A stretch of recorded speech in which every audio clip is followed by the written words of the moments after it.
again. So here the boy gets lost. He turned around, the parents were not there to be seen. Now he turned to look on either side. So he looked on both the side, left, right. They were not there. He looked behind, there was no sign of them. Now he looked behind, left, right, front, every direction he started looking, but his parents were not there. Now it was very, very serious because he was merely a child, not a grown up boy. A full deep cry rose within his dry throat, and with a sudden jerk of his body, he ran from where he stood, crying in real fear. Now he was afraid. He realized that now he is lost. So he shouted. His throat was dry and sudden jerk in his body. He started feeling the fear that now I am lost. And when he looked around, there was no one, and he understood. So from there where he stood, crying in real fear, he started crying with fear because he understood that now I am lost. Mother, father, tears rolled down from his eyes, hot and fierce. So instantly he started crying. The poor child obviously will get afraid. So it was not a very normal thing for him. It is not a normal thing for any child to get lost. It is very serious.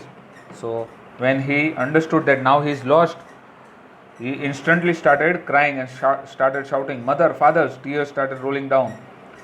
His flushed face was convulsed, means was shaking with fear. Now his face, he was started shaking with fear. His face showed fear. Panic stricken means afraid, being very much afraid. He ran to one side first, then to the other. So now what he started doing? He started running on the left.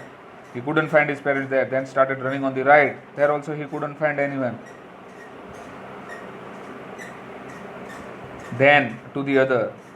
Hither and thither. Hither and thither means running in all directions, here and there, in all directions, knowing not where to go. He was confused, he was afraid, and he was not knowing where to find my parents, where to go, what to do. Mother, father, he wailed. Wailed means cried. His yellow turban became untidy. He was wearing a turban that became untidy, and his clothes became muddy. So now he was in fear. So his clothes became dirty, his turban became, he untied means his turban came out. Having run to and fro means here and there, in rage of running for a while, he stood defeated. So he started running here and there, and he got tired, and now he was standing. He stood still. Defeated means he couldn't do anything to find his parents. His cries suppressed his sob, and previously was shouting, crying loudly, but now due to the crying, now his voice was suppressed. He stopped shouting, and now he started crying. A little distance on the green grass, he could see through his filmy eyes men and women talking, and at a few distance he saw men and women talking. He tried to look intensely, means focused, among the patches of bright yellow clothes, but there was no sign of his father and mother. So there was a bit of crowd and people were talking, so he thought that maybe my parents are there. But when he looked there, his parents were not there. No sign of his father and mother among these peoples, who seemed to laugh and talk just for the sake of laughing and talking. Nobody was interested in the child. Everybody was busy enjoying in the fair. So they were just laughing and talking. Nobody paid any attention to the child. He ran quickly again, this time to a shrine. Shrine means a holy place, a kind of a temple also, we can say. So this time he ran to a shrine, to which people seemed to be crowding. So now he ran to a shrine where there was lots of crowd, lots of people were there.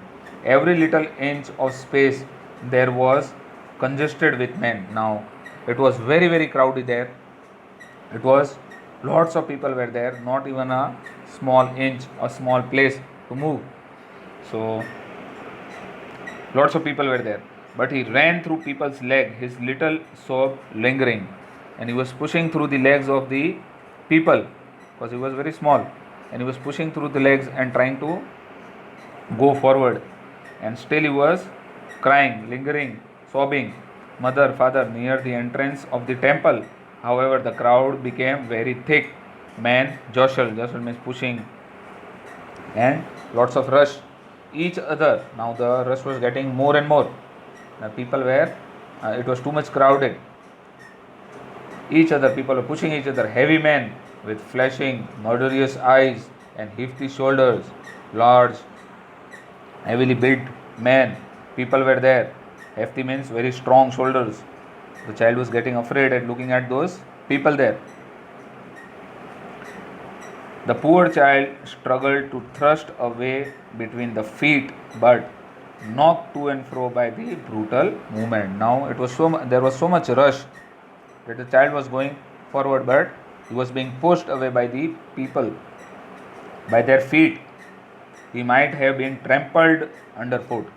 The condition was that he could have been trampled under the foot, means people would have stepped on him had he not shrieked at the highest pitch of voice. At that time, when it was getting very serious, he shouted very loudly, "Mother, father!" A man in the shrugging means rushing crowd. Shrugging means rushing, lots of rush crowd heard his cry. So this was something good for him. A man saw that the child was struggling behind the legs in the crowd of adults. Now he could get injured there. A man saw that, and stooping means bending forward, getting down. He with great difficulty lifted him in his arm, and the man lifted the boy in his arms, carried him out of the crowd. "How did you get here, child? Whose baby are you?" So the man is asking him the question that how did you get in this place, in this rush, in this crowd? You will get hurt. And whose baby are you, means whose child you are? The man asked as he steered clear the mass. And the man took him out of the crowd to a better place, an open place. The child wept more bitterly than ever now and only cried, "I want my mother, I want my father." But the child did not reply anything, and he started crying loudly, "I want my mother, I want my father." The man tried to soothe. Soothe means calm him by taking him to the roundabout. See, now the entire lesson goes what the child was longing for. The same things are coming back to him. He wanted to go in that roundabout. So the man first of all carried him and took him to the roundabout. "Will you ever ride on the horse?" Means, would you like to ride on the roundabout? He gently asked as he approached the ring. The child's throat tore into 1,000 shrill sobs, and he only shouted. But the child did not respond, and he cried and crying in a loud voice shouted, "I want my mother, I want my father." But the child said, "I want my mother, I want my father." He did not want to go in that roundabout. The man headed towards the place where the snake charmer still played on the flute to the swarming cobra. Next, the man took him to the snake charmer. That also the child wanted to see. Now the man took him there. Listen to that nice music. He wanted to listen to that music. That man took him there. Now, see that he wanted to keep the child calm. So he is telling, "See that such a beautiful music. Want to listen?" He pleaded. But the child shut his ears with his finger and shouted his double-pitched strain. But the child did not listen, and he put his fingers in his ears and shouted more, "I want my mother, I want my father." The man took him near the balloons. Now the man took him to the same balloon man. The child wanted those balloons. The man offered him that, "Would you like to have those balloons?" Thinking the bright colors of the balloon would distract the child, he wanted to keep the child quiet, to make him calm, stop crying. So he showed the balloon man, and he He also offered the balloons, that would you like to have those balloons? I will buy it for you. And he wanted to quieten him. Would you like the rainbow colored balloons? He persuasively, means convincingly, asked, means to persuade. He just wanted the child anyhow to keep quiet. The child turned his eyes from the flying balloons and just sobbed, I want my mother and father. See, now the child is not interested in the snake charmer, nor is he interested in the roundabout. He even doesn't want the balloons now. All these things he wanted previously. Now he doesn't want anything. He's just crying for the parents. The man, still trying to make the child happy, bore him to the gate where the flower seller sat. Now he took him to the flower seller and told him, let's see, so beautiful flowers are there. Would you like to have a garland around your neck? Will I buy a garland for you? See, so many beautiful flowers. Would you like? Look, can you smell those nice flowers? Would you like these garlands to put around your neck? The child turned his nose away. See, now the child even didn't like the smell. Previously, he was enjoying the smell of the flowers and he wanted those garlands so that he could smell them. But now he is putting his nose also away. He doesn't want to smell also those flowers from the basket. What the things he wanted, now all the things are coming back to him, but the child is refusing everything. And retaliated means again and again doing something. His sob, but he started again crying, I want my mother, I want my father. What the child is doing? I want my mother, I want my father. Thinking of humor, his disconsolate means cheerlessness, means not being happy. Thinking of the humor, his disconsolate charge by the gift of sweets. Now, the last thing the man tried were the sweets. Those sweets also the child wanted. So, now he is telling him that, do you want those sweets? I will buy you some sweets. Eat.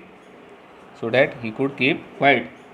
The man took to the counter of the sweet shop. What sweet would you like, child? He told him, which sweet you want to buy? I will buy any sweet for you. He asked. The child turned his face from the sweet shop. The child turned his face also. He didn't want to look at the sweets now, no more. He turned his face and sobbed. Again he started crying. And what did he say at the end? I want my mother, I want my father. So here we come to the end of the story. So after getting through the story, the question that you might be thinking, that the story ended. What happened to the child? What happened to the parents? Because the end has not been given. The story is only this much. It is actually an end. It is up to us that what might have happened. So obviously thinking he was in good hands. The man who was carrying him was a good person. So obviously the man later on might have tried moving everywhere in the fair, and the man would have made the child meet his parents. So we don't need to worry about it. It is though it is not mentioned in the chapter, but we think so. So the man would have brought the child back to the parents. That is obvious. But the thing that we need to keep in mind, after you, as we have finished this story, you might be thinking that what was the importance of the story? What did we get through the story? First, the child is crying for everything. He wants everything. Parents don't give him. After that, there is a chance for the child that he gets everything. But now he is continuously crying. He is turning his face, he is closing his ears, he is moving his eyes around all those things. He doesn't want any of the things that for what he was crying, he was complaining his parents continuously, and he wanted all those things. Now why doesn't he want? So the thing is that what is important in our life is more important to us as compared to the things, to the small trivial things that we get in life. And when we lose those things, that time we understand the importance of those things. When the child accidentally lost his parents, at that time the priority became the most important priority in his life were his parents. Now all the things came back to his life, but he rejected all. He had a chance to buy all the things. The man was going to buy him all the things that he wanted, but yet he refused. Why? Because the important thing was his parents, the love from the parents. And when he realized that he is lost, the parents are not with him, all the other things became useless for him without any cost, without any reason. He started crying, and he was just. So we can understand that the thing that is important is the love of the family, that is more important as compared to anything in the world. So this is all, this we should, through this lesson we should understand it. There are questions on page number 6, thinking about the text. 5 questions. You read the lesson, go through it twice, and try to find out the answers of the questions, because it is the entire chapter is just a story, so it won't be difficult for you to find out the answers from the story. So this is how the story goes. Hope you understood it. Until we meet again in our next lecture, take care. Thank you.